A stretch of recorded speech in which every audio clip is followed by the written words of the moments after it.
Dan Illman, Ashley Mailloux taking a look at race number 9 at Santa Anita on Saturday. It's the Grade 2 Santa Monica Fillies and Mares going 7/8 of a mile. Let's take a look at this quality field. Only 6. Several graded stakes winners in this field, including a couple of horses coming out of the Breeders' Cup Filly and Mare Sprint. Three Witches was a good third in that race and sold at auction for $1.7 million. Now with Michael McCarthy. Yeah, they certainly liked what they saw back on the first weekend in November. A really nice performance. She was a long shot on the tote board, but certainly outran her odds. And she's one that's just gotten better with each of her starts as of late. So I think she's an intriguing one. As you mentioned, now in the Michael McCarthy barn, you got Rose Maddox, who we know her as the turf horse that she is, now going to go on to the dirt. And even a couple of others exit some turf races. And also another name just to point out, Hot Peppers. I remember seeing Hot Peppers down in South Florida when Ron Spatz had her and always thought she had the talent. And since then, I mean, hey, she's grade 1 place. So we know that she can actually, shine on the big days. Hot Peppers is fast. And we throw up the Timeform US pace projector. There she is on the lead in a blue bar scenario that favors front runners. I guess the only question is she as effective going 7 as she is at 6? But if you give her this sort of setup, she's going to get every opportunity to strut her best stuff. And her last race, her first off of a lengthy layoff, was a good effort in the Las Flores. And I think it helps that she's got a run and a start over Santa Anita. We just talked about East Coast speed, West Coast speed.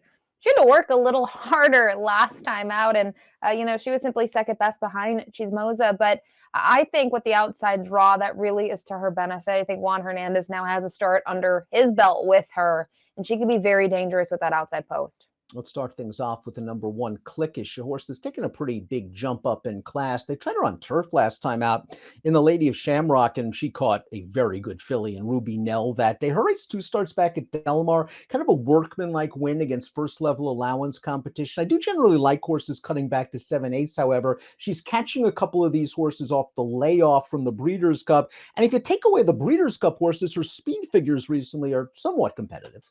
They are, especially in those races 2 and 3 starts back. And I think the big thing is she does draw to the inside, but she's been tactical at the mile distance. Now, look at some of the times on those races. I still think she has the ability to be tactical here, where no, I don't think she's going to be on the lead at the 7/8 distance. I think Hot Peppers is going to be on the front, but you wonder if she can get a nice trip, save some ground and stalk the pace and make one late run.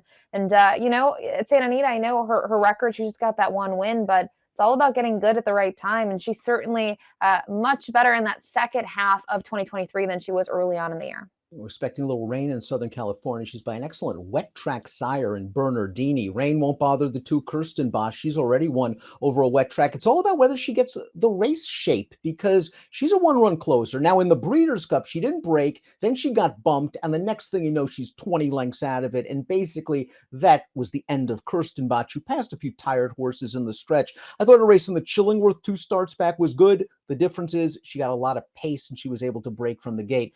If you believe the Timeform US pace projector, she could be in a little trouble. She could be in a little trouble. I still think it's going to be, even if Hot Peppers is out there, yes, she could slow things down, but the fractions should still be honest enough that maybe Kirsten Bosch can make a late run. But I completely agree. I mean, look at the fractions 2 starts back in the 6.5 furlong distance, blistering half mile. And that's why she was able to kind of just circle everyone and get the job done. But with that said, she's consistent. She really is. I know she hasn't necessarily found the winner's circle as many times as I'm sure her connections have hoped, but I still think she's certainly talented in those races 2 and 3 back. That's what you got to go to and, see if she can replicate those.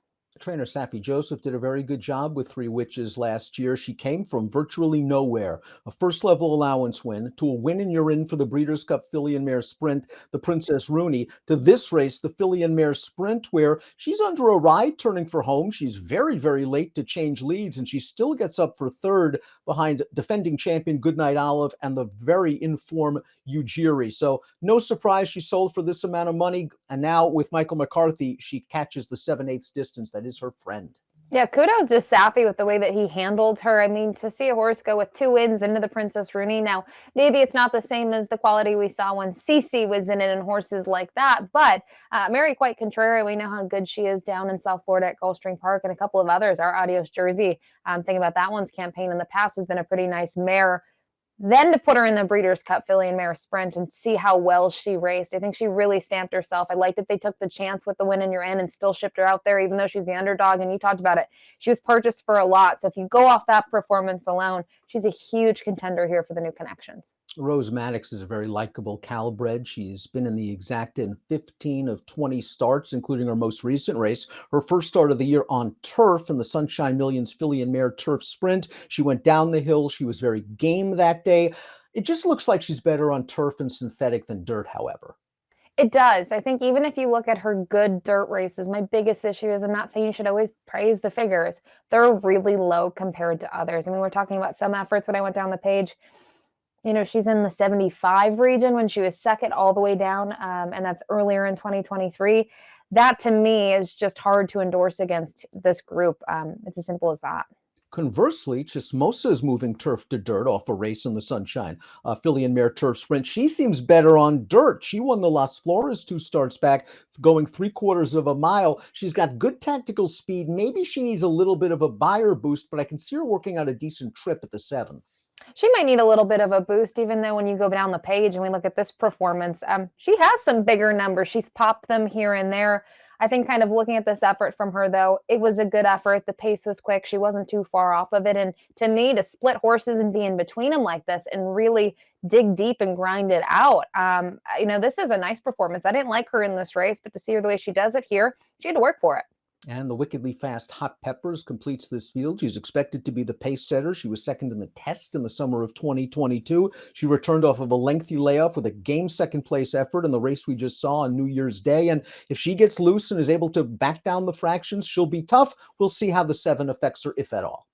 She's quick. She's only had 2 bad performances. One was going 7/8 though, but it was at Tampa, which we know Tampa is a very unique surface. You can look at it on the screen and tell by the color of it. And the only other one is when she had to face Wicked Halo. So we kind of can, throw those 2 races out.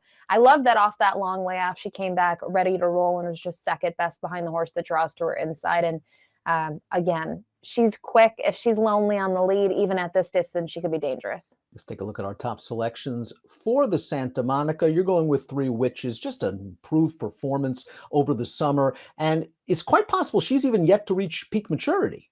I think so too. I think she's getting good at the right time. We talked about it, her progression. She's really done a lot in her last 3 races. Now she'll have to see how she does for the new connections. But to me, she could be really tough here. I'm curious to see, though, the price that she'll be, just knowing what she's coming out of in her last and the new connections. They usually take a lot of money at the windows. I'm going to look for a little price with Clickish. She should go off around the double-digit range, even in this short field, simply because she's stepping way up in class. But we are catching the 2 Breeders' Cup horses off the layoff, catching the speed going 7/8, which might be a little bit long. Maybe Clickish is yet to reach her potential as well. 1-3-2-5 for me, 3-6-2-5 for Ashley, and the Santa Monica on Saturday at Santa Anita. Good luck.